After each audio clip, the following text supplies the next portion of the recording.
muy bienvenidos a nuestro Centro de Estudios Libertarios Virtual. Acá nos reunimos para pensar quienes nos preocupamos por la libertad y nos preocupamos, por lo tanto, por la esclavitud, porque una cosa no se puede disociar de la otra, y en nuestra entrevista de hoy les tengo un gran invitado, Carlos Rodríguez Brown, que es economista de la Universidad Católica de Argentina, doctor en Ciencias Económicas por la Universidad Complutense de Madrid, catedrático de Historia del Pensamiento Económico de la misma universidad, académico correspondiente de la Academia Nacional de Ciencias Económicas Argentinas, doctor honoris causa de la Universidad Francisco Marroquín, casa que muchos amamos con todo el corazón, profesor del máster en Economía del Centro OMA y del máster oficial de Periodismo en el Mundo, y además autor de diversos libros, La cuestión colonial y la economía clásica, Encuentros con Karl Popper, Grandes economistas, la economía en sus textos, a pesar del gobierno, tema que vamos a hablar hoy día, algunas cosas, Estado contra Mercado, y así tiene una larga lista de publicaciones. Muy bienvenido, Carlos, gracias por aceptar esta invitación y contribuirnos con tu pensamiento acá a los confines, a la finisterra, como se le decía antes a este país. Nada, muchas gracias a vosotros. Te has olvidado una cosa muy importante, es que tengo una familia muy cercana que es chilena, porque he tenido mucha suerte en la vida, pero de las cosas afortunadas que he tenido es que he tenido dos abuelos que no eran Ah, argentinos. mira, yo no sabía eso.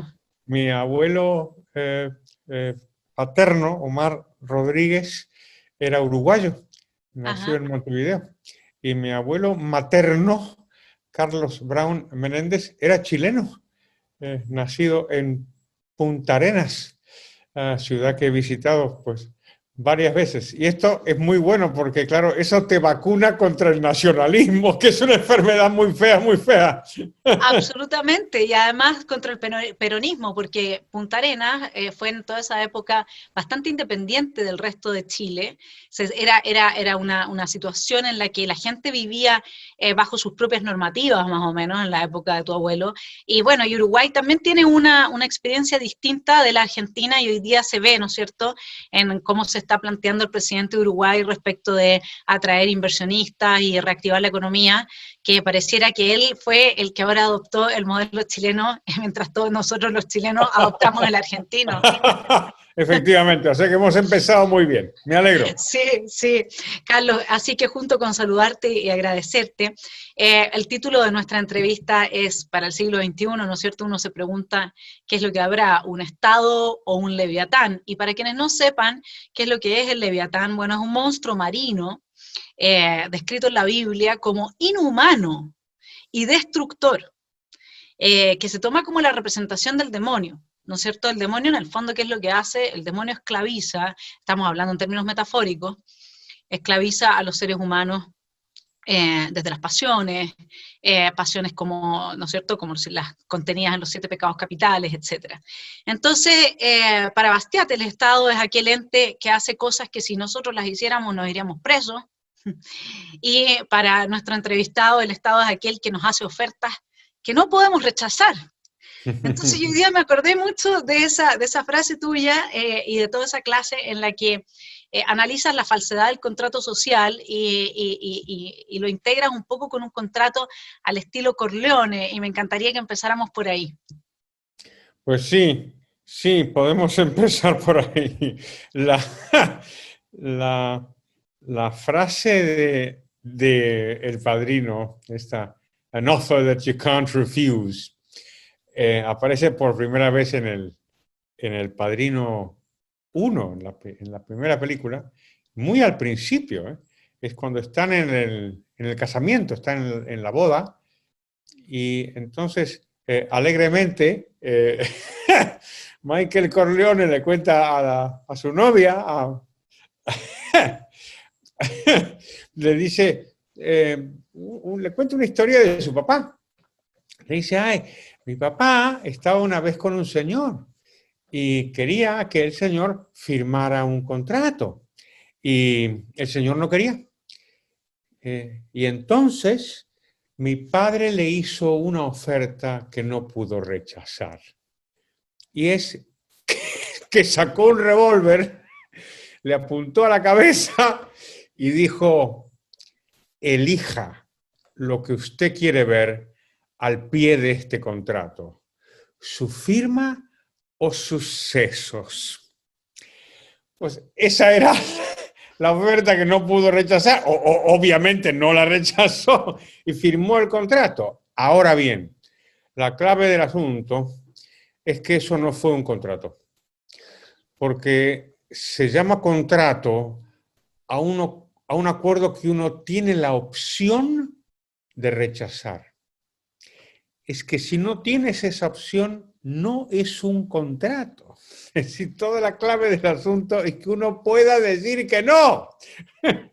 Y en los llamados contratos sociales, uno no puede decir que no. Primero, pues uno nunca ha firmado un contrato para crear un Estado y desde luego lo que no puede uno es rechazarlo. O sea que ahí sí que podemos estar en un mundo bastante parecido a Don Corleone. Si quieres otro ejemplo que me gusta muchísimo es los casamientos. A mí me encantan los casamientos. Les presto muchísima atención y todo el mundo se distrae con qué guapa está la novia o qué guapo está el novio. Y yo lo que atiendo es a lo que pasa con lo que dice el cura. Porque un matrimonio es un contrato que estamos viendo y tiene todas las características del contrato, los símbolos, las firmas, los testigos, todo está ahí. Bueno, ¿qué es lo primero que dice el cura? Lo primero que dice, antes de el si quiero, las arras, antes de todo, lo primero que dice el cura es: fulanita y fulanito, ¿venís a contraer matrimonio libremente y sin ser coaccionados?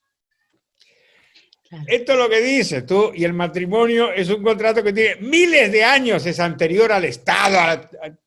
Oye, ¿por qué crees tú que el cura dice eso?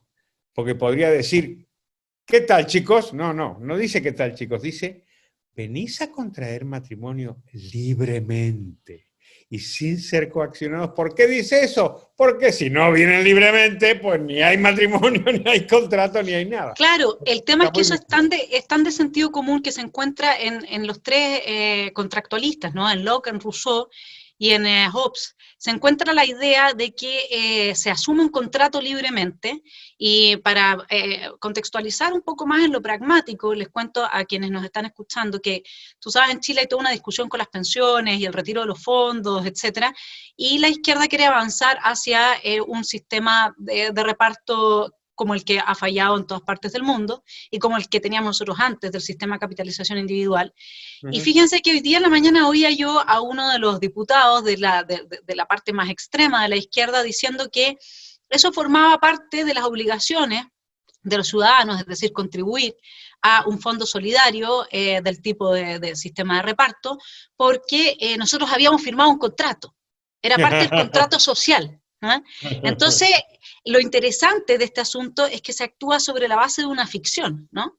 Porque, como tú bien dices, nadie de nosotros fue a firmar un contrato e incluso uno podría decir que hasta un cierto punto, ¿y por qué la voluntad puesta sobre el contrato es el fundamento de la validez del contrato? Porque estamos hablando de la legitimidad. Lo que hay en juego ahí es la legitimidad. Si a mí me obliga a alguien, luego yo siempre tengo derecho a la desobediencia civil.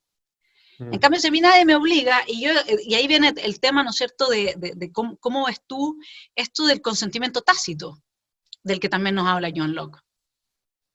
Pues sí, yo creo que está muy bien traído el ejemplo. Hay un economista argentino que igual tú conoces, que se llama Milei, Javier Milei, sí. Que le conoces, ¿sí? Que me dijo hace algún tiempo una frase que me impactó mucho, ¿no?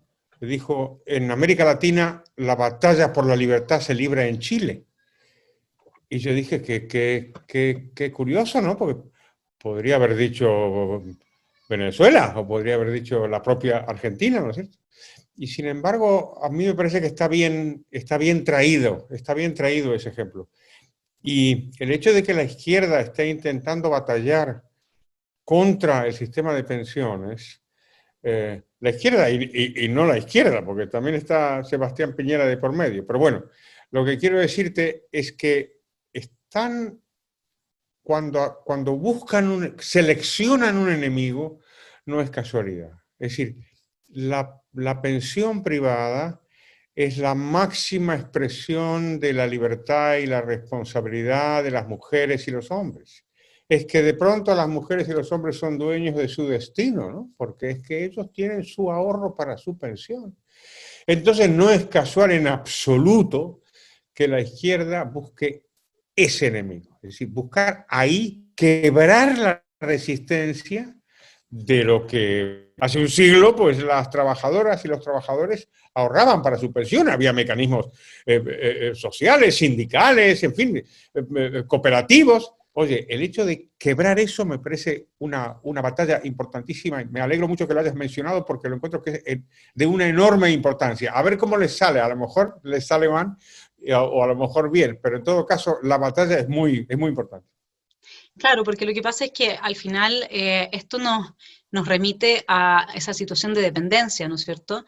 En que yo no sé cómo lo ves tú, pero cuando uno analiza los déficits fiscales, y ese es el argumento acá para seguirse endeudando, porque dicen, pero si Chile está con un déficit de un 40% del PIB y resulta que si uno mira al resto del mundo, Estados Unidos, claro, es como si Chile tuviese la economía de Estados Unidos, ¿no? Pero bueno, como si la gente se refugiara en el peso chileno. Pero así es como actúa esta gente, hace unas comparaciones donde todos los factores relevantes desaparecen a la mirada del público y dice, bueno, pero si hay países que son tan desarrollados y están tan bien, con niveles de endeudamiento sobre el 100% del PIB, entonces, ¿por qué nosotros no?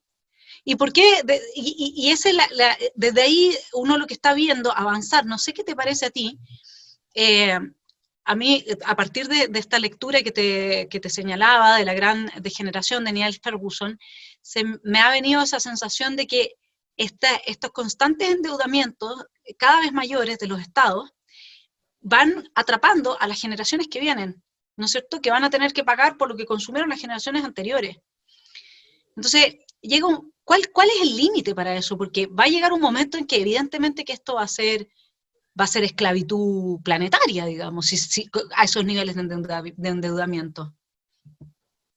Sí, yo creo que es incluso peor de lo que dices tú, Vanessa, incluso peor, porque estamos acostumbrados a pensar en la deuda pública como si fuera una cuestión que se resuelve en un futuro lejano.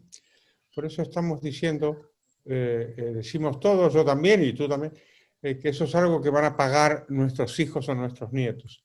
En realidad no es del todo correcto. Lo vamos a pagar nosotros también. O sea que no hay que irse a un futuro remoto, porque las consecuencias y los pagos están ahora mismo en el presente, ¿no? Es peligroso, muy peligroso ese discurso que hacen los políticos, en particular de la izquierda, y que tú comentas, porque yo creo que lo que cometen es un fallo lógico. Por lo siguiente, siempre se nos dice, en España se nos dice también, que hay otros países que son más ricos que nosotros y tienen, pues, impuestos más altos, gastos más altos o deuda más alta, ¿no? Pero claro, ahí yo creo que están equivocando el razonamiento, porque da la sensación de que son países que como tienen estados grandes, entonces son ricos. Yo creo que ahí el razonamiento debe ser al revés, quiero decir, no es que son ricos porque tienen estados grandes, sino que como son ricos, pueden tener un estado grande, es decir, pueden tener una fiscalidad muy elevada. Pero es importante que tengamos el razonamiento en claro, porque si no vamos a creer en esta especie de pensamiento mágico según el cual basta con que el Estado le suba los impuestos a la gente o le quite los ingresos a la gente para que de pronto la gente mágicamente prospere. Esto no puede ser, ¿no? Sí, creo que esa distinción me recuerda a un ejemplo similar que hace Adam Smith en La riqueza de las naciones sobre la carroza. Si es que el que anda en la carroza anda en ella porque es rico, o algún ejemplo da que va a la misma lógica y es muy atingente el comentario, porque a mí me tocó estar justamente en un debate entre un ex ministro de Hacienda, moderando yo, y de la izquierda, lo que hubiera sido un ministro de Hacienda por ese lado. Y ellos mostraban, bajo la lógica que tú estás diciendo, que los países más ricos tienen más impuestos y por lo tanto daban vuelta a la causalidad, ¿no es cierto? Y decían que porque cobraban más impuestos, los países ergo eran más ricos. Y eso es claro, ahí hay una inversión causal de la causalidad que es muy tramposa, porque te muestran los indicadores nada más y luego se quedan con esa interpretación. Ahora, a mí me gustaría preguntarte, ¿cómo has visto tú? Porque durante tus reflexiones siempre estás viendo qué ha pasado con el Estado durante el siglo XX. Y eso en el contexto más encima de un supuesto triunfo del liberalismo frente al totalitarismo, ¿no es cierto? Y luego, una vez revisado más o menos cómo ves tú el Estado en este desarrollo durante el siglo XX, ¿qué es lo que proyectas para el que viene en el XXI, dadas las características que tenemos hoy? Una cosa te voy a decir, Vanessa, lo que va a pasar en el siglo XXI yo no lo sé. Pero una proyección así, si las cosas se siguen manteniendo en la misma dinámica, porque el endeudamiento ahora producto de la pandemia se disparó de una forma, pero radical, ¿no? No, te lo decía en plan broma, porque si tú te fijas, el antiliberalismo siempre ha presumido de conocer lo que va a pasar. Y es muy revelador, digamos, que lo que quería Marx, él pretendía conocer las leyes de la historia. ¿Sí? Él no se consideraba propiamente una persona que hablaba de economía, sino que él pensaba que la historia tenía unas leyes y que él las conocía.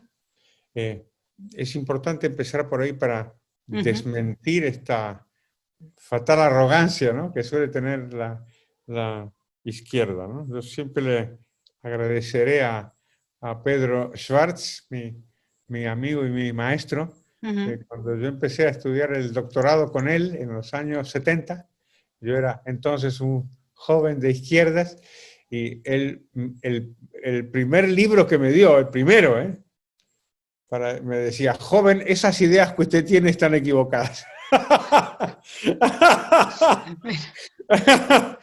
y el primer libro que me dio es un libro de Karl Popper, y que no era la sociedad abierta y sus enemigos. Era un libro anterior que se llama La miseria del historicismo, y que habla de esto mismo que estamos hablando ahora, de la pretensión de estos tíos de saber lo que va a pasar. Pero bueno, volvamos a la pregunta tuya. La verdad, aunque no nos guste, es que la historia del Estado en el último siglo ha sido la historia de un gran éxito. Y es importante que lo reconozcamos. Sí, el Estado ha llegado a crecer hasta unos niveles que para todos los liberales de los siglos anteriores habría sido inconcebible. O sea, tú le presentas este Estado de ahora, el que hay en Chile, o el que hay en España, o el que hay en la mayor parte de los países del mundo. Se lo presentas así, tal como está. Se lo presentas como si fuera un invitado a cenar. Se lo presentas a John Locke y no se lo puede creer. O sea, y se lo presentas a Adam Smith y no se lo podría creer. O sea, no podría creer que fuera tan enorme. O sea, que fuera tan gigantesco. No lo podría. Es más, ni siquiera Hayek, fíjate, Hayek en 1944, cuando escribe Camino de Servidumbre, tiene una parte que a mí me impresionó muchísimo. Habla de la economía de la Alemania nazi. Y dice, el peso del Estado en la economía alemana, 1944, es del 50% del Producto Bruto, dice. Y dice Hayek, claro, es que es una dictadura. Bueno, pues esa cifra que a Hayek le parecía inconcebible en una democracia en 1944, pues es la cifra que tienen numerosos países en la actualidad. O sea que, ojo con esto, la historia del Estado democrático ha sido una historia de un gran éxito porque la gente ha aceptado Es que si se lo dices esto a Locke o a Smith, pues dirían, oye, que el pueblo se levante, se levante en armas. De hecho, lo escribieron. Y sin embargo, la gente lo ha aceptado. Así que ojo con este asunto que me parece importante.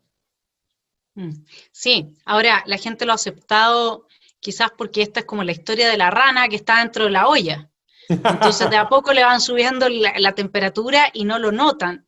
Y por otra parte hay ahí un desconocimiento respecto de lo que es la economía, a propósito de lo cual tú ya has hecho importantes reflexiones asociadas al lenguaje envenenado, que impide una comprensión de la dificultad de poder comprender la economía, digamos. O sea, porque acá en el fondo lo que uno tendría que terminar diciendo es que dado que los procesos son tan extremadamente complejos, hay que ser muy humilde para hablar de economía y no hacer las simplificaciones que tú tanto criticas, ¿no? El punto es que la mayor parte de la gente no tiene esa sensibilidad frente a la complejidad de cómo funciona el mercado. Vamos a ver, sí, sí. Por un lado es así, pero sin embargo, si continuamos con este razonamiento que estamos haciendo los dos, podemos llegar a una conclusión que es demasiado pesimista, creo yo. Y es verdad lo de la rana, o como decía David Hume, la libertad se va perdiendo de a poco y todo esto, lo que estamos es correcto. Sin embargo, al mismo tiempo yo creo que hay una cierta sensibilidad con respecto a la política, una cierta sensibilidad y un cierto rechazo a las incursiones del poder político y los derechos de las mujeres y los hombres. Lo digo esto con cautela, porque no estoy seguro, ni como te he dicho, yo no sé lo que va a pasar. Siempre hago la broma, yo me levanto todos los días a las 5 de la mañana para trabajar en la radio. Desde luego, si yo supiera lo que va a pasar, no me levantaría tan temprano, ¿eh? Me quedaría en cama hasta bastante más tarde. O sea que no sé. Sin embargo, yo creo que hay una cierta reacción, me parece a mí. Desde luego, en España, que es el país que más conozco, porque es el que vivo desde hace 43 años, yo he notado un cambio muy notable en esa misma circunstancia. Y te pongo un solo ejemplo. Felipe González es de los gobernantes más exitosos de la historia democrática, que sí, ganó 4 elecciones seguidas, 4, 4. Muy difícil ganar 4, ganó 4. Y en cada elección había subido los impuestos con respecto a la elección anterior. Mi conjetura es que esto ya no se puede hacer. Y que ya hay un punto, hay un umbral, estas cosas las estudió James Buchanan muy bien, hay un umbral en donde la gente de pronto se da cuenta que este gran camelo, esta gran ficción que decía Bastiat, que es el Estado, mediante el cual todo el mundo cree que puede vivir a costa del otro, la gente se da cuenta que es mentira. Y que el Estado no te da cosas quitándole a tu vecina, sino que te las quita a ti. Entonces, en la medida en que tú te das cuenta de eso, me parece que eso puede cambiar. En España yo lo veo esto clarísimo. Hay una reacción, o diríamos técnicamente una sensibilidad con respecto a los impuestos, a la intervención, que no existía antes. Me parece a mí que es motivo para el optimismo. Interesante lo que me estás diciendo, porque en mi negra o oscura interpretación del Leviatán que tenemos, hay una preocupación fundamental en torno a la educación. En alguna de tus clases dijiste que en realidad la educación del Estado era peor que la de la Iglesia. Y bueno, yo soy profesora, me interesa mucho lo que la gente piensa, porque donde está el pensamiento está la conexión de la sensibilidad también. Y hoy día el Leviatán se hace cargo en todas partes del mundo de la educación pública, con lo que evidentemente que sus niveladores, porque eso es lo que son los profesores hoy día, son niveladores, tratan de que, ¿no es cierto?, que todos tengan la misma altura y tengan los mismos deseos y tengan los mismos pensamientos, porque es la forma más fácil de manipular a la gente. De ahí que uno puede recibir estudiantes de distintos colegios, escuelas, y llegan y todos dicen que el capitalismo es malo. Y yo le digo, pero ¿y si todos están de acuerdo con eso y nadie se conocía con nadie? Entonces, además vaya y búsqueme un país no capitalista donde la gente no se esté muriendo de hambre, ahí se dan cuenta que parece que alguien les dijo una gran verdad. Digo, entonces, ¿qué pasó? O sea, evidentemente que están lavando el cerebro de una forma muy potente, porque en la medida que es el Estado el que educa a los niños, a las nuevas generaciones, entonces también inocula aquella religión que hace que sea el nuevo ídolo, como dice Nietzsche, que hacia el final lo citaré. Entonces, me llama la atención cómo se puede producir esta reconexión con una idea de que el Estado no es el nuevo Dios, digamos. Pues es interesante la pregunta y además yo creo que nos debe hacer reflexionar a los liberales, ¿no? Porque una de las grandes tragedias del liberalismo es que durante el siglo XIX, parte del liberalismo, pero una parte importante, hizo causa común con el Estado en contra de la Iglesia. Yo creo que esto fue uno de los errores más trágicos que se han cometido. No entendieron los liberales, ¿no? Pensaron que la Iglesia era su enemigo. Y no, no, la Iglesia no es el enemigo de la libertad. La Iglesia es el poder. El enemigo es el poder y no la Iglesia. Y la Iglesia era el enemigo cuando tenía el poder, claro, porque estaba asociado con el poder político. Si tú recuerdas, has hablado tú de Hobbes. En la portada del Leviatán, que está el monstruo tiene las manos levantadas. En una mano tiene la espada y en la otra tiene el báculo episcopal. Es una imagen poderosísima y es la idea de que el Estado tiene todo el poder, no solamente la fuerza para obligarte a todo y a quitarte tu dinero, también tiene el de las ideas. Por eso tienes toda la razón cuando hablas de la educación. Es que lo que hace el Estado no quiere acabar con la Iglesia, quiere sustituirla. claro, Quiere ocupar su lugar. Toda esta batalla de que lo moderno es lo laico, tiene como objetivo que no haya ninguna institución entre el poder político y el individuo. Y eso era la Iglesia. Era una institución que estaba entre el Estado y los ciudadanos. Y por eso servía, con sus innumerables defectos, de amparo ante el ciudadano. Pero si tú te fijas, la labor del Estado ha sido todas estas fortalezas privadas, ¿no?, que hay, median entre el poder. Quiere acabar con todo.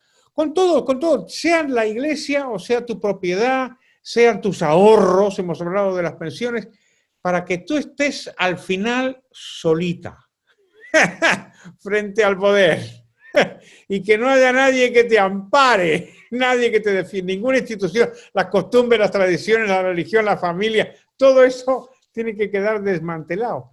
Por eso digo que estamos ante una batalla que me parece crucial, que muchas veces no entendemos, y a veces nos podemos equivocar de enemigo como hicieron los liberales en el siglo XIX, equivocándose muy gravemente precisamente en el ámbito educativo, y dijeron no, como la Iglesia era mala, pues entonces vamos a quitar la educación a la Iglesia, y terminó en manos del Estado. Claro, y hoy día tú eso lo ves con el ataque a la familia, que hacen también muchos liberales, promoviendo leyes como la autonomía progresiva, cuando claro, en la teoría rothbardiana suena muy bien, ¿no es cierto?, que un joven a los 15 años pueda decirle a sus padres, me quiero ir porque me conseguí un trabajo, me hice rico, qué sé yo, con una app que inventé, y me quiero ir y que tenga el derecho a irse. Yo, evidentemente que nadie podría, frente a alguien así que es capaz de entonces tomar su techo, poner su techo y alimentarse, etcétera, nadie le podría negar su libertad. Sin embargo, no se está legislando la autonomía progresiva para amparar a las hordas de jóvenes que hoy día quieren trabajar duramente, que les gusta madrugar, que les encanta ahorrar. No, porque esos jóvenes, esa generación no existe, digamos. Acá lo que se quiere es introducir al juez adentro de las casas, de las familias, para que se produzca esta tensión fascista, amigo-enemigo, tu papá te puede o tu mamá pueden ser agresores para ti. Entonces, todo lo que se está promoviendo en las escuelas hoy día y que parte de un liberalismo más progresista, también está promoviendo, sin darse cuenta, que hace exactamente lo que dices tú, es dejar al individuo absolutamente desnudo frente al Estado, cuando esto es muy de Hannah Arendt, que bueno, yo tengo la cátedra Hannah Arendt y me he trabajado esto, ¿no es cierto? Lo que tú ves en la revolución cultural de los chinos es que incluso todo lo que fuese la manifestación del amor en las expresiones culturales estaba prohibido, porque el amor hace que tú ya no seas leal al régimen y a la ideología y que ya no ames, es decir, que a Mao se le oponga a tu señora o tu hijo, etc. Entonces tienen que destruirlo todo y es curiosa. Tú dices, aquí es donde los liberales tenemos que reflexionar. Así es curioso que un liberal no se dé cuenta de que de lo que se trata es de reducir el tamaño del Estado y no de ampliarlo y meter al Estado dentro de las familias, dentro de las creencias religiosas, en las escuelas, etc. Hay un tema doctrinario ahí a nivel de abandono de los principios fundamentales del liberalismo de parte de gente que hoy día, yo diría que más que promover la libertad, que es el resultado de los espacios para las decisiones de las personas, de la creación de esos espacios entre las personas a través del Estado de Derecho, etcétera, lo que están promoviendo es una liberación, no es una vida en libertad, sino que es una liberación. Y yo creo que ahí hay una diferencia bien importante en que la izquierda siempre gana también, la gente siente que va a la revolución, ¿no es cierto? Por fin nos liberamos de este esquema opresivo, de las superestructuras, sienten esa adrenalina que te puede dar la droga, que te puede dar la lujuria, no sé, son como... Y luego, esa es la promesa, y por vivir eso, tú sabes que nosotros tuvimos acá un proceso revolucionario del 18 de octubre en adelante, en que los jóvenes justamente lo que vivían era esta épica, ¿no? De ser como los actores de un destino, que muy bien señalabas tú, efectivamente la miseria del historicismo tiene que ver con que el comunismo y el nazismo fueron dos pseudociencias en el sentido de que eran filosofías que querían tener el carácter de ciencia, de ser científicos. Y los científicos siempre tienen que ser capaces de prever, ¿no es cierto?, qué es lo que va a pasar y de explicar todo lo que ya ha sucedido. Y en el marco de esa pseudociencia, digamos, la libertad humana no existe, todo ya está predeterminado. Entonces yo quería llevarte a reflexionar sobre los liberales un poco, en este otro sentido, en el sentido de cuando uno ve cómo el poder del Estado ha aumentado hasta transformarse en este leviatán, en realidad, no sé si tienes una sensación similar a la mía de que nosotros no hemos sabido defender, que las personas libremente nos hacen daño. Se nos ha terminado por persuadir que sin el Estado que nos proteja, en el fondo se nos ha terminado por persuadir que la naturaleza humana es la de Hobbes, de ahí que no nos podamos extrañar de que el Estado sea un leviatán, y nosotros hemos hecho mal el trabajo en el sentido de no haber rescatado con fuerza la naturaleza humana que defiende John Locke. Sí, efectivamente esto ha sido así, ¿no? Porque se nos ha persuadido de que somos peligrosos para nosotros mismos y para nuestros congéneres, ¿no? Y eso, por supuesto que está en el ámbito económico, está la idea de que si establecemos un contrato tú y yo y tú ganas, entonces es porque yo pierdo, es porque me has engañado, me has estafado, ¿no? La idea de que las relaciones entre las personas pueden ser positivas, pueden ser de suma positiva y que podemos ganar los dos, que es la esencia de la economía libre, esto es algo que se combate y esta idea de que somos dañinos mutuamente se ha trasladado a numerosos otros ámbitos. Y entonces ahora los seres humanos obviamente nos perjudicamos unos a otros, tenemos una lucha, la vieja lucha de clases de trabajadores contra capitalistas, se ha replicado en otros ámbitos. Entonces ahora tenemos una lucha de los hombres contra las mujeres, por ejemplo. Es que esa es una de las banderas que ha cogido la izquierda desde la caída del muro de Berlín, ¿no? Como si no pudiéramos cooperar como hemos hecho durante miles de años, ¿no? O, por ejemplo, los seres humanos contra la naturaleza. La idea de que la naturaleza está a expensas, ¿no? de unos seres humanos que somos destructores. Y esto se replica una y otra vez, y la conclusión que cae de su propio peso, ¿cuál es? Y que no nos pueden dejar libres, Vanessa. No nos pueden dejar libres porque resulta que nos explotamos, nos engañamos, nos matamos, nos maltratamos, la naturaleza... Y de pronto, el ser humano, que es creador por excelencia, es lo que lo define. Digamos. La diferencia de un ser humano y un animal es precisamente esa, que el ser humano es capaz de crear, de pronto ya no somos capaces de crear, sino que somos tan destructores, si nos dejan libres, que tiene que venir el benévolo, tu benévolo Leviatán, a impedir que seamos libres para que no destruyamos todo, ¿no? Claro, y en ese sentido yo, bueno, te cuento que tengo 3 hijos cuyos padre intelectual es Rothbard, entonces son anarcocapitalistas, ¿bien? Ahora son jóvenes, estamos de acuerdo. Eso es un castigo por tus pecados. Eso absolutamente. Entonces, de hecho, yo conocí el anarcocapitalismo por mi hijo mayor, digamos, ¿no? Entonces, libertarios así, de tomo y lomo, ni siquiera que estado mínimo, ni miniarquismo, ni nada. Mi hijo menor, una vez yo dejo de fumar cigarrillo, y ahora hay que aclarar esas cosas. Entonces, volví a fumarme de a uno, me dijo, tú de mamá, estás como los miniarquistas, me dice. Y yo le digo, ¿por qué? ¿A qué te refieres?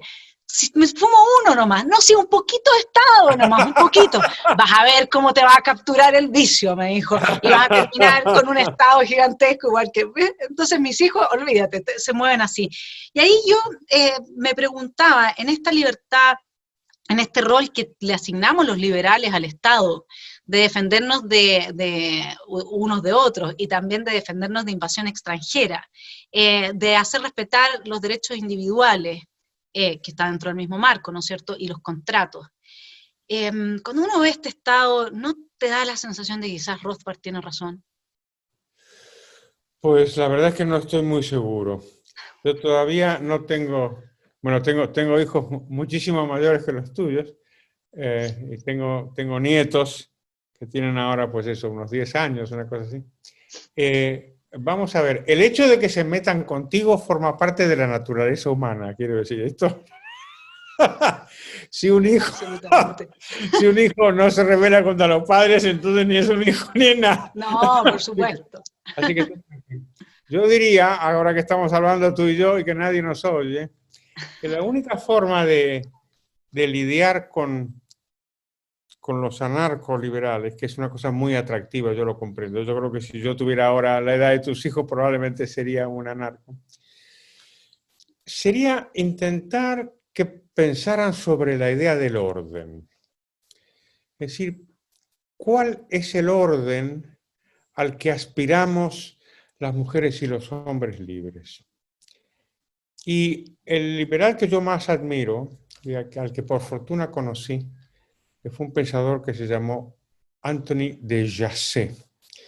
Tony de Jassé, el autor de El Estado y otros libros. Era un hombre verdaderamente luminoso.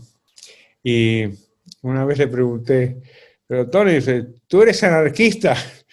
Y me dijo, sí, pero dentro de un orden. Bueno, pues toda la cuestión de la anarquía, que verdaderamente es muy atractiva, y yo comprendo que todos los liberales tengamos simpatía por el anarquismo, siempre que sea pacífico, en fin, que no sea como el anarquismo revolucionario. Esta idea hay que modelarla con la idea del orden. Es decir, no puede haber una sociedad sin reglas, sin normas, y el debate entonces tiene que ser cómo surgen esas normas, o sea, de dónde salen. Y Tony, que es bastante anarquista, yo creo que deberías darle a tus hijos sus libros para que empiecen por ahí, lo que le gusta es estudiar eso, es decir, vamos a ver, oiga, esto de las reglas, que obviamente las necesitamos, ¿cómo es que surgen? ¿Y cómo es que...?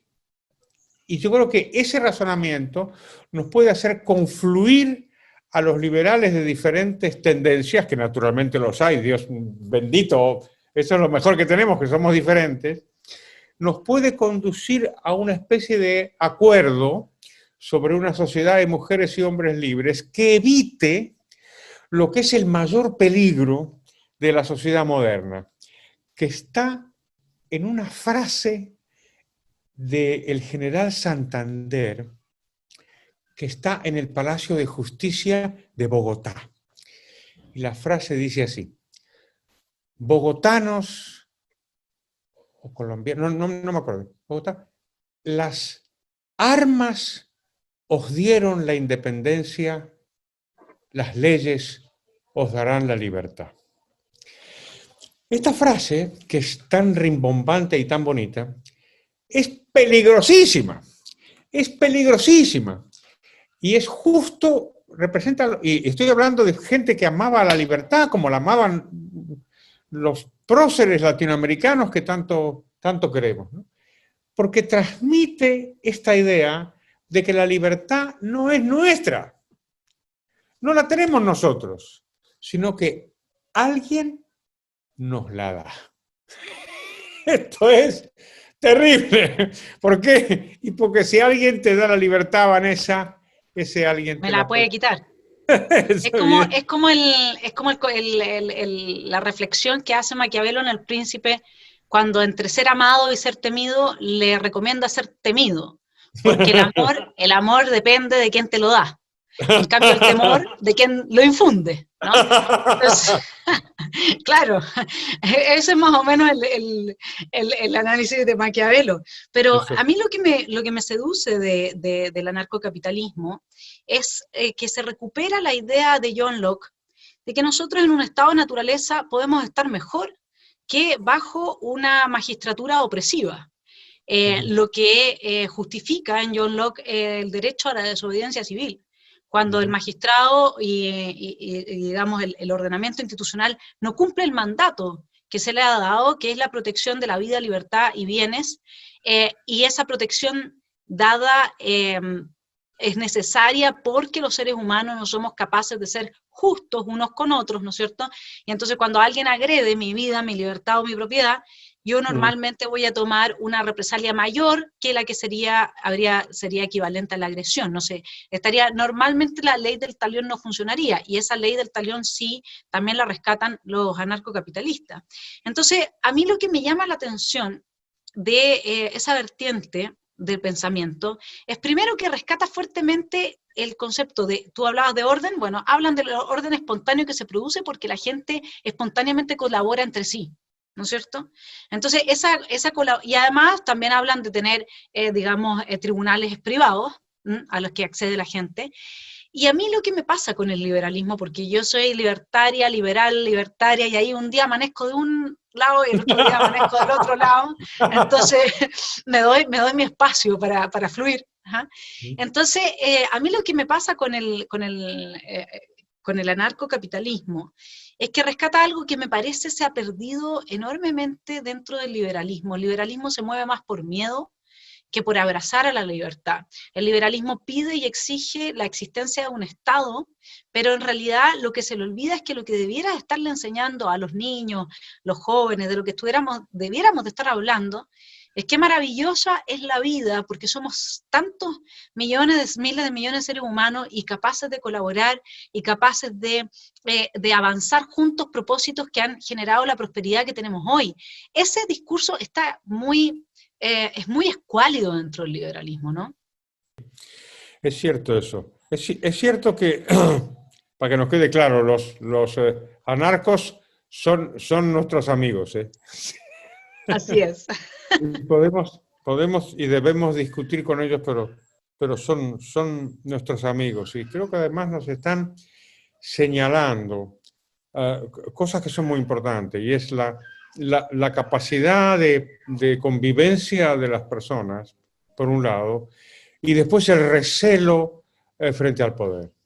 Yo creo que mientras tengas desconfianza ante el poder, Vanessa, si tenemos desconfianza ante el poder, estamos salvados. O sea, la perdición es cuando de pronto empezamos a quererlo, ¿no? ¿Te acuerdas de el final de 1984, el final de 1984 de Orwell? Es cuando le lavan la cabeza al pobre Winston Smith y termina diciendo que él ama al gran hermano. O sea, sí. si haces eso es cuando estás perdido. O sea, la idea de el recelo ante el poder me parece que es algo, es una palanca a la que tenemos que aferrarnos. Y esto a veces es difícil. El liberalismo clásico, pues, con el que yo simpatizo, pues tiene a veces una admiración muy excesiva hacia los marcos legales, hacia las constituciones, y entonces ahí otra vez conviene leer a Anthony de Jacet, que decía que las constituciones son muy simpáticas, pero ninguna de ellas ha contenido el poder político. Claro, claro. Y eso es muy de esa línea de los anarcocapitalistas, sí. Eso es, sí. Con lo cual a mí me parece muy sabio. No es que tengamos que odiar las constituciones, pero al menos cuando te dicen, como diría el general Santander, la ley te dará la libertad, pues tú levantas la mano y decís, oiga, que no, la libertad es mía. Tiene que ser mía primero para que después haya leyes que protejan mi libertad, pero no al revés. Y por lo tanto, a mí me parece que esos mensajes son saludables como es saludable el debate. Sí, y ahí también quería llevarte a otro de los olvidos que creo que se han cometido respecto de John Locke. John Locke decía que nosotros teníamos el derecho a mi vida, mi libertad y mis bienes, a protegerlo, pero también decía que tenía derecho a cada uno de los miembros de esa sociedad o de esa comunidad a proteger la vida, la libertad y los bienes del otro. Es decir, John Locke nunca pensó al individuo en ausencia de su comunidad, nunca disoció el bien personal del bien general, del bienestar general. Uh-huh. Y eso, cuando yo lo conecto con das Adam Smith Problem, ¿no es cierto? El problema que generan las dos obras más conocidas de Adam Smith, por una parte la promoción de un ser humano que sería egoísta, entiendo el argumento, de ahí podemos entrar en la palabra que usa específicamente, que no es egoísmo, pero que persigue su propio interés, versus este otro de la teoría de los sentimientos morales, que fue un libro que a mí me fascinó tanto que enseñé 4 años, digamos, sobre él, y yo siento que ese problema es un problema que es mucho más importante para el liberalismo de lo que el liberalismo lo ha querido asumir, porque responder a que esa disociación, en John Locke no hay una disociación entre el bienestar de otros y el bienestar del individuo. Es más, le confiere incluso el derecho a defender los derechos de los otros. Pero luego la pregunta de la que no ha podido hacerse cargo bien el liberalismo parece ser cómo evitar que esa forma de pensar al individuo y la comunidad no termine en una moral utilitarista, ¿no es cierto?, que sacrifique al individuo por el colectivo. A ver, un par de cosas. Primero, una cosa genérica sobre los autores antiguos. Yo me he dedicado toda mi vida a los autores antiguos, ¿no? Y siempre digo que hay que tener cuidado con esta disciplina, porque como los autores antiguos están muertos, entonces no se pueden defender, no vayamos a abusar de ellos, ¿no? Y el abuso a veces se comete tanto en demonizarlos como en divinizarlos. Y en realidad, pues eran personas con todas las clases, con muchas más limitaciones que nosotros, porque estaban pensando 300 o 400 años antes que nosotros. O sea que ya bastante hicieron ellos con las limitaciones que tenían, ¿no? Hay que intentar entenderlos en su contexto. Y por supuesto que les vamos a pillar en contradicciones, ¿cómo no las van a tener si las tenemos nosotros? Y las tienes incluso tú, que casi eres perfecta, pero no eres perfecta. No, no, no, no. Tampoco lo era John Locke. Sin embargo, yo creo que cuando rastreas con la lupa liberal, digamos, las ideas del pasado, puedes encontrar cosas extraordinariamente valiosas. Que te voy a contar a ti que has estudiado a Locke, ¿no? Por eso seguimos estudiando a Locke siglos más tarde, ¿no? En el caso de Locke, por supuesto, pero en el de Smith también, yo creo que hay algo que hay que sacarle mucha punta, ¿no? Y a veces no lo hacemos porque nos perdemos en los debates técnicos sobre su teoría, que por supuesto me parece importante, porque he dedicado muchos años a estudiarlo, pero a veces perdemos la esencia de su posición liberal, que era la desconfianza ante el poder, primero, y segundo, la desconfianza ante la capacidad de la inteligencia humana. Y yo creo que con esas dos desconfianzas, Vanessa, no te va a ir mal en la vida, ¿eh? O sea, si tienes estos dos principios aquí, como dos luces de tu coche, o sea, primero el poder, cuidado, me puede seducir, me va a decir cosas bonitas, pero ojo, porque tiene malas intenciones. Eso por un lado. Y después, la desconfianza ante tu propia inteligencia, que eso es muy difícil, sobre todo te lo digo porque tú eres profesora, los profesores siempre tenemos esta tendencia a creer que sabemos, que es malísimo, malísimo. Pero si tú tienes desconfianza ante los poderes de la razón humana y desconfianza ante el poder, yo creo que tienes los combustibles básicos para una sociedad de mujeres y hombres libres. Porque si te fijas, las sociedades de mujeres y hombres no libres, las sociedades fascistas, el nazismo, el comunismo, el socialismo, se edifican por lo contrario, se edifican precisamente por la confianza en el poder político y por la confianza ilimitada en la capacidad de la razón humana para organizar la sociedad, que esto es malísimo. Malísimo. Por lo tanto, si mantenemos esas dos luces encendidas, yo creo que muy mal no nos va a ir. Espero. Sí, yo soy totalmente, digamos, pro esas dos luces. De hecho, mis dos tesis de doctorado son en Friedrich Nietzsche. Por lo tanto, y tú sabes cómo Nietzsche desconfiaba de la razón, excepto una pequeña época que tuvo y que después, digamos, reconoció haber estado equivocado. La razón no es más que un instinto entre todos los otros instintos y que funcionan a nivel, digamos, consciente, pero también tiene sus efectos en el inconsciente y este se nutre y se ha hipernutrido, y esa es la crítica que hace al humano teórico. El humano teórico que cree saberlo todo, y eso desde el nacimiento de la tragedia en adelante, y la misma crítica hace a este tipo de vida Heidegger, a pesar de que eran dos personajes que funcionaban desde la razón, pero Nietzsche tiene más allá, ¿cómo se titulaba este libro? Donde él habla de que, por ejemplo, parte con una metáfora de que este era un mundo, digamos, en el que la gente se puso a pensar que la razón era lo más importante, que si de repente este planeta se congeló y todos los seres inteligentes se acabaron, listos, ¿no?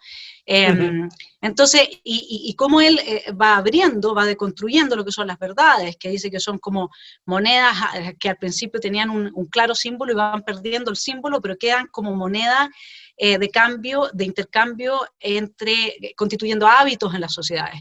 Y esos hábitos después se creen verdades, porque ya se tienen instalados como algo que no podemos sacarnos de encima. Y parte importante de la lucha en contra de la idea de que un Estado es necesario, puede estar asociado incluso a que nos hemos tragado la verdad de que sin Estado no podríamos vivir mejor.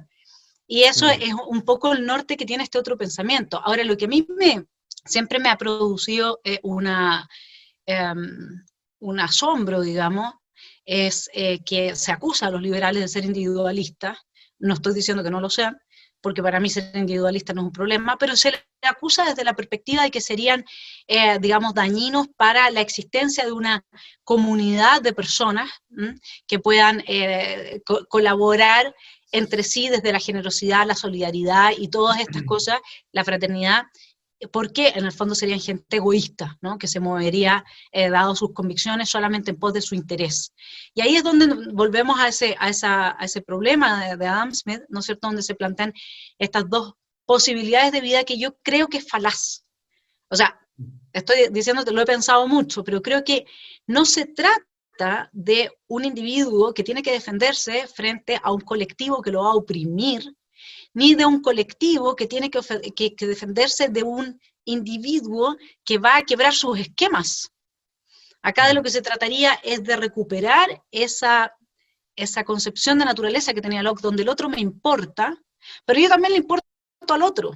Y en el mandamiento ama al prójimo como a ti mismo, no está esa decisión. O sea, no tendría que ser necesariamente un problema dentro de la obra de Adam Smith, porque solamente es problema en la medida en que nosotros pensamos que son contradictorios. En que ambas posiciones son contradictorias, eso. Sí, desde luego yo comparto esta tesis. Yo creo que no hay tal cosa como el problema de Adam Smith, aunque sí es verdad que si tú te sientas y lees los dos libros, pues no puedes evitar dar un respingo, porque por el tono, ¿no?, que es tan diferente el uno del otro, ¿no? Quizá lo más importante es esta idea de la capacidad la capacidad de cooperación. A veces es difícil, porque esto se explica por una teoría económica de la preferencia temporal, y es que como vivimos en un tiempo, tendemos a pensar que este tiempo fue siempre igual. Y en realidad no fue así.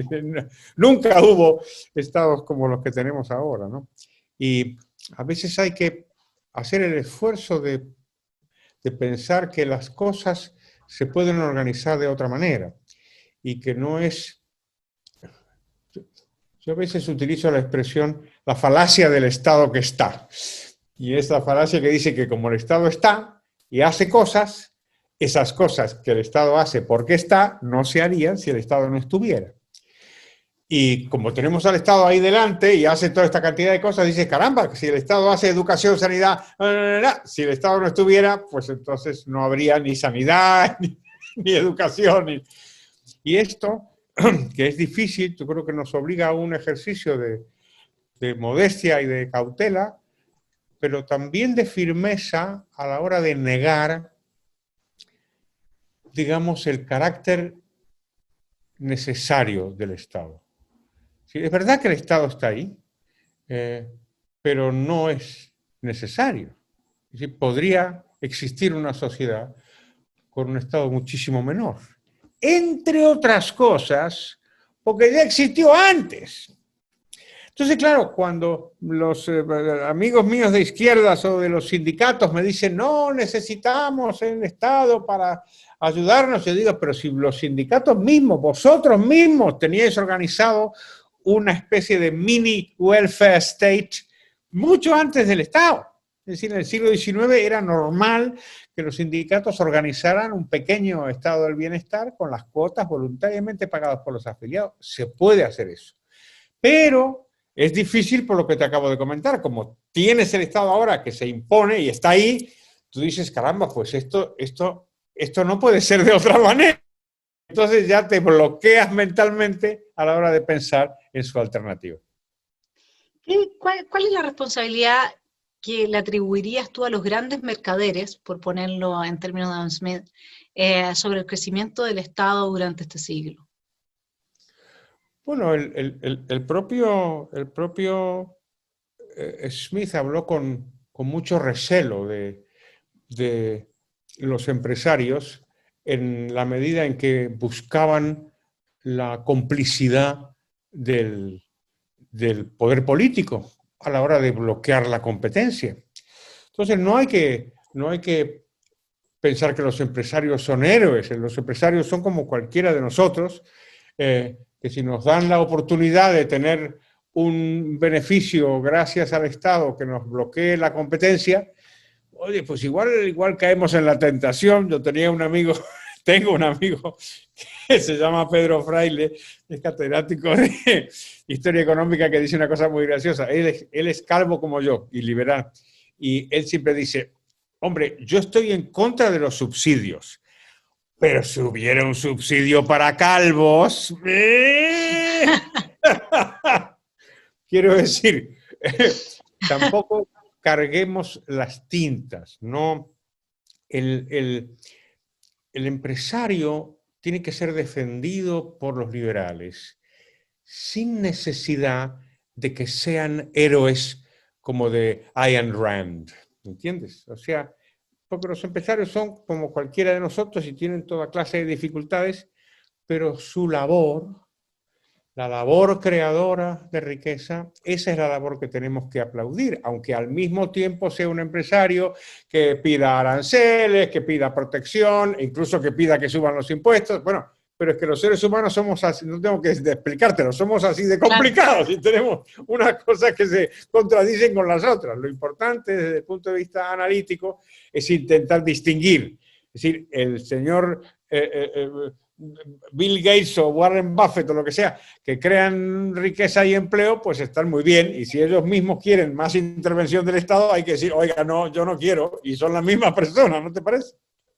Claro, lo que pasa es que ahí volvemos a quebrar de nuevo con la tradición que nos sigue, que en vez de juzgar a las personas, lo que hay que juzgar son sus actos, ¿no? Entonces, porque de hecho nosotros no somos quienes tampoco para juzgar a los demás, no solamente a algunos somos digamos, menos perfectos que otros, por ponerlo en alguna forma. Yo creo que la única naturaleza humana que compartimos los seres humanos es que ninguno de nosotros es un dios, ni tampoco es hijo de un dios que bajó del Olimpo y de un mortal. Entonces ninguno tiene esa característica, digamos, que lo haría perfecto o que lo haría... Y por lo tanto también ahí entramos en el tema de la idolatría, ¿no? Porque el punto es que el Estado, parte importante de por qué ha ido aumentando en forma tan radical su presencia en la vida de los seres humanos, ha sido porque se ha transformado, en palabras de Nietzsche, en el nuevo ídolo. Una vez muerto Dios, el Estado ha ocupado su lugar. Y eso tiene mucho que ver con la religión, lo que tú dijiste antes, el ataque a la iglesia. Sí, esto es cierto. Lo que pasa es que igual necesitamos un poquito de agnosticismo con, con respecto al Estado. Yo creo que en la medida en que se pueda extender esto, y yo tengo este fondo optimista, como te comentaba, en el sentido que detecto que este ídolo que tú mencionas, que se expande, no se expande sin consecuencias. Quiero decir, no se expande sin generar al mismo tiempo algunos focos de resistencia. No digo que estén en la primera fila como tus hijos robardianos, pero va generando como una sucesión de capas de personas que empiezan en algún sentido a cuestionar este ídolo y que antes no lo cuestionaban. Si hay que encontrar una luz de esperanza, como decía Goethe, Licht, mehr Licht, si hay que buscar una luz de esperanza, yo la encontraría ahí, en el hecho de que entre diferentes niveles de resistencia encontramos que hay, a pesar de todo, porque fíjate lo que es, oye, todo el Estado, el poder, la educación, los medios de comunicación, los intelectuales, todo es una especie de masa que permanentemente está lanzando mensajes contrarios a la libertad. Oye, a pesar de todo, que haya unas, como diría Asterix, una pequeña aldea gala, ¿no? que se resiste al Imperio Romano, pues yo creo que existe esa aldea gala, e incluso más, me da la sensación de que hay una mayor resistencia al ídolo ahora que a lo mejor en el pasado, pero igual me equivoco. Me alegro haber oído esas reflexiones, porque lo que hoy día uno ve en este Leviatán es que va fagocitando cada vez más libertades de la gente, y creo que el problema con esta crisis que se produjo producto del virus, ¿no? Ya dejó en evidencia la capacidad que tiene el Estado cuando los ciudadanos no resisten de imponer su voluntad hasta en los más nimios detalles de la vida. y eso evidentemente que como libertarios nos ha dejado un mal sabor, ¿no? Un sinsabor en la experiencia vital de lo que ha sido esto. Bueno, Carlos, yo te agradezco enormemente la entrevista, estamos terminando de haberte conocido, ha sido, pero he visto en ti realmente a ese defensor de la experiencia, de la libertad, que va mucho más allá de lo que uno normalmente observa en la mera erudición. Acá hay una muy buena síntesis, digamos, de la erudición y una comprensión profunda y una experiencia que ayuda a desarrollar esas resistencias que nos permiten mantenernos en la experiencia de la libertad. Porque eso es lo que hoy día, tú bien decías, digamos, hay que desconfiar del poder, ¿no es cierto? Y hay que desconfiar también del poder de la razón de cada uno de nosotros. Si nosotros conservamos esos dos vectores, entonces lo que tenemos es alguien que se resiste al brainwash, se resiste a la colectivización, se resiste a la idolatría, se resiste a que lo esclavicen de forma lenta y paulatina hasta que ya, digamos, está entregando parte importante de lo que produce en su trabajo para que se lo queden normalmente los burócratas de turno, ¿no es cierto? Así es que, Carlos, yo te agradezco mucho la entrevista, no sé si quisieras agregar algo más acá para Chile, para nosotros, lo que estamos viviendo, de tus análisis. Pues nada, quiero agradecerte, Vanessa, la entrevista, ha sido una charla estupenda. ¿Y qué te voy a decir? Pues que viva Chile y que viva la libertad. Muchas gracias, Carlos. Yo voy a cerrar con una frase que es de nuestro entrevistado de hoy, un poco arreglada por mí, pero que la encontré muy genial.